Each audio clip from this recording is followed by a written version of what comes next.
Assalamualaikum warahmatullahi wabarakatuh. Saya Jerry Fernando, NPM G1C011644. Di sini saya akan menyampaikan seminar proposal tugas akhir saya yang berjudul Pengaruh Perlakuan Alkali dan Water Absorption terhadap Ketangguhan Komposit Berpenguat Serat Batang Pisang Abaca. Pisang Abaca memiliki nama latin Musa tectilis. Sebelumnya saya ucapkan terima kasih kepada dosen pembimbing utama Bapak Dr. Henry Setiawan, STMT, dan dosen pembimbing pendamping Bapak Angki Puspawan, STMN, dan dosen penguji ke-1 Bapak Agus Wandi, STMN, dan dosen penguji kedua Bapak Ahmad Fauzan Suryono, STMT. Kemudian latar belakang. Perkembangan teknologi pengetahuan teknologi memunculkan penemuan-penemuan di berbagai bidang, terutama di bidang material komposit polimer yang mengalami perkembangan yang sangat pesat. Kemudian, komposit. Material komposit merupakan gabungan yang tersusun dari dua atau lebih material yang berbeda dengan penyusunannya yang terdiri dari matriks sebagai material, pengikat, dan reinforcement yang dimaksud dengan filter sebagai pengisi dari suatu material.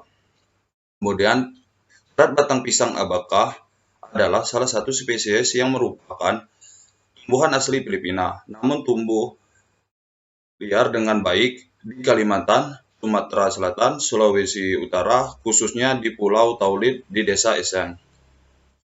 Pengaplikasian dari serat batang pisang Abaca digunakan sebagai pembuat bahan tali kapal laut karena kuat, mengapung di atas air, dan tahan air garam. Maka dari itu dilakukan penelitian ini. Tujuan dari penelitian proposal tugas akhir saya yang pertama mendeskripsikan pengaruh perlakuan alkali terhadap water absorption terhadap komposit berpenguat serat batang pisang Abaca. Kedua, membandingkan ketangguhan komposit resin polyester berpenguat serat batang pisang Abaca sebelum dan sesudah rendaman air laut dan aquades. Yang ketiga, mengukur penambahan dimensi komposit water absorption pada rendaman air laut dan aquades. Adapun batasan masalah dari penelitian proposal tugas akhir saya, pertama, bahan yang digunakan terdiri dari resin batang pisang Abaca,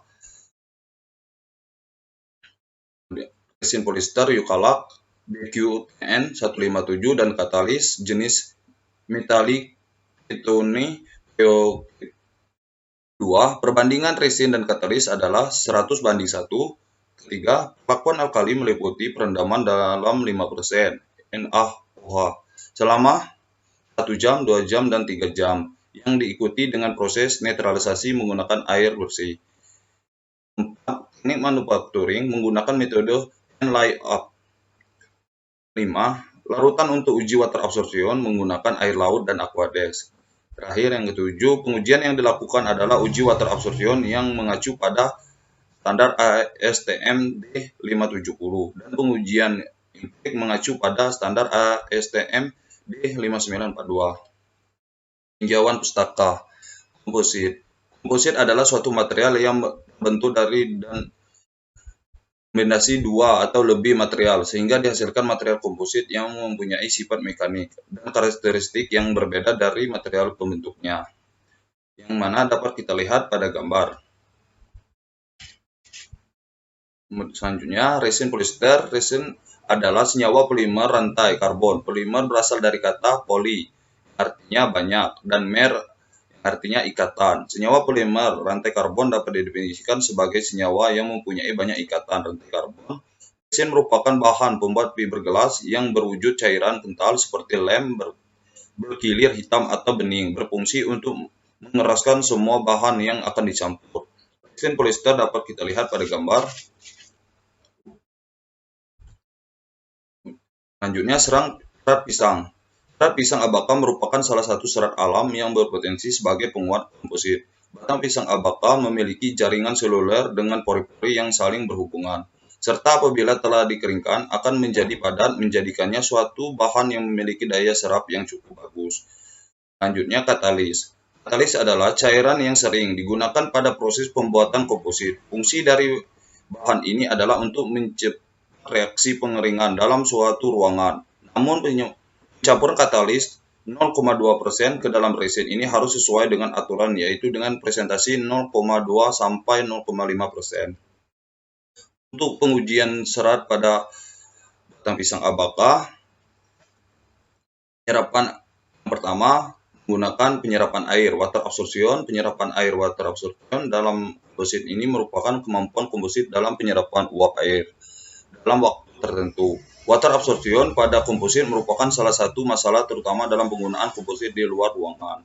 Untuk daya serap air, persen sama dengan MB dikurang MK per MK dikali 100%. Kedua, menggunakan pengujian impact Sharpie. Pengujian impact Sharpie adalah suatu pengujian yang digunakan untuk menentukan sifat suatu material yang dapat beban dinamis. Sehingga dari pengujian ini dapat diketahui sifat ketangguhan suatu material baik dalam wujud liat maupun ulet serta getas. Untuk besaran energi yang diserap oleh benda uji dapat digunakan persamaan sebagai berikut.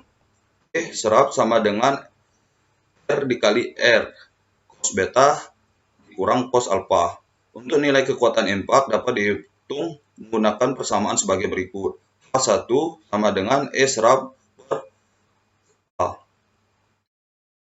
Diagram alir. Diagram alir diawali dengan mulai, studi literatur dan penentuan topik bahasan, kemudian persiapan batang pisang abaka menggunakan perlakuan alkali 5% dengan perendaman 1 jam, 2 jam, dan 3 jam. Kemudian selanjutnya manufacturing komposit, dilakukan pengukuran dimensi, pengukuran berat, pengukuran dimensi, menggunakan uji impact dengan standar ASTM D5942 dan foto makro. Selanjutnya, uji water absorption sesuai dengan standar ASTM D570 menggunakan media aqueous dan air laut. Selanjutnya, pengukuran berat, pengukuran dimensi, uji impact menggunakan standar ASTM D5942, kemudian dilakukan analisa data, kemudian pembahasan selesai. Dimensi spesimen. Yang pertama, dimensi spesimen water absorption mengacu pada standar ASTM D570. Memiliki panjang 76 mm dan lebar 25 mm dan tebal 3 mm.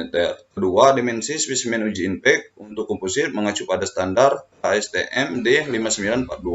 Memiliki panjang 75 mm dan lebar 10 mm dan tebal 3 mm. Dan bahan yang saya gunakan, pertama alat yaitu timbangan, kedua jangka sorong, ketiga scrap, keempat papan kayu cetakan, yang kelima gelas ukur, 6 cetakan komposit, 7 uji impact, kemudian kuas, kemudian disuntikan, selanjutnya mikroskop, kemudian ragum, dan gergaji besi. Untuk bahan, resin eukalak, kemudian serat batang pisang abaka, selanjutnya kaca, kemudian katalis, amplas, dan alkali atau NaOH. Prosedur pembuatan spesimen. Pertama, mempersiapkan serat batang pisang sebanyak 40% dan 20% dari volume cetakan. Kemudian, perhitungan serat, volume cetakan sama dengan 15 cm dikali 7,6 cm dikali 0,3 cm dan didapatkan hasil 34,2 cm kubik. Untuk fraksi volume serat batang pisang 40% sama dengan 40% dikali 34,2 cm kubik sama dengan 13,68 cm kubik. Untuk massa jenis serat batang pisang dikali 40% volume cetakan sama dengan 128 gram per cm kubik dikali 13,68 cm kubik sama dengan 17,5 gram. Untuk massa jenis serat batang pisang dikali 20% volume cetakan sama dengan 2,58 gram per cm kubik dikali 6,84 cm kubik. Dapatkan hasil 17,6 gram. Untuk langkah selanjutnya, membersihkan cetakan dari debu dan kotoran, kemudian dilapisi dengan plastik agar benda uji tidak merekat pada cetakan. Kemudian campuran ke dalam gelas ukuran resin dan katalis dengan perbandingan katalis dan resin yaitu 1:100. Kemudian campuran resin dan katalis dituang ke dalam cetakan, kemudian diratakan menggunakan kuas. Selanjutnya serat diletakkan pada campuran resin dan katalis yang dituang merata pada cetakan. Selanjutnya serat kemudian ditekan menggunakan spatula agar campuran resin dan katalis masuk melalui celah-celah serat batang dan udara yang tersimpan di antara serat dan resin dapat keluar untuk susunan serat batang pisang, yaitu secara kontinus. Langkah selanjutnya, kemudian langkah 4 dan 5 diulangi hingga mencapai presentasi serat yang dibutuhkan. Yang terakhir, setelah mengeras, komposit dikeluarkan dari cetakan dan dipotong sesuai dengan standar. Untuk prosedur pengambilan data, pertama, pengambilan data dan pengukuran dimensi, kemudian data uji impact, kemudian rendaman dan dilakukan pengambilan data water absorption 0-2 hari pertama per 4 jam, 3-8 hari per 8 jam, 9-20 hari per 12 jam, selanjutnya 20-30 hari per 24 jam, 31-45 hari per 88 jam. Kemudian langkah selanjutnya uji impact dan pengukuran dimensi selama 1,5 bulan. Kemudian melakukan foto makro pada spesimen yang telah diuji. Matrik data. Untuk pertama, tabel uji impact. Dapat kita lihat untuk perlakuan alkali menggunakan alkali 5%, kemudian waktu atau jam tanpa perlakuan menggunakan waktu 1 jam, 2 jam, dan 3 jam. Untuk kondisi sebelum dan sesudah. Maksud dari sebelum itu, setelah dicetak langsung dilakukan pengujian. Untuk yang sesudah, maksud sesudah yaitu setelah dicetak lakukan perendaman water absorption, kemudian baru diuji. Dan pengertian T adalah tinggi menggunakan satuan mm dan B lebar menggunakan satuan mm. A adalah luas penampang. Sudut alfa 0 derajat, sudut beta 0 derajat, energi joule menggunakan satuan joule, ketangguhan menggunakan satuan joule per milimeter kuadrat. Selanjutnya, tabel uji water absorption menggunakan perendaman air laut menggunakan perlakuan alkali 5%. Selanjutnya, menggunakan rendaman sebelum dan 1 jam, 2 jam, dan 3 jam. Untuk waktu perendaman 0-40 jam, jumlah dari waktu selama 45 hari adalah 1080 jam. Untuk tabel uji water absorption, perendaman aquades menggunakan perlakuan alkali 5%, kemudian untuk waktu tanpa perlakuan, waktu 1 jam, 2 jam, dan 3 jam. Untuk waktu atau jam menggunakan waktu 0-48 jam didapatkan hasil dari perendaman selama 45 hari 1080 jam. Sekian presentasi proposal tugas akhir saya. Apabila ada kesalahan saya minta maaf. Assalamualaikum warahmatullahi wabarakatuh.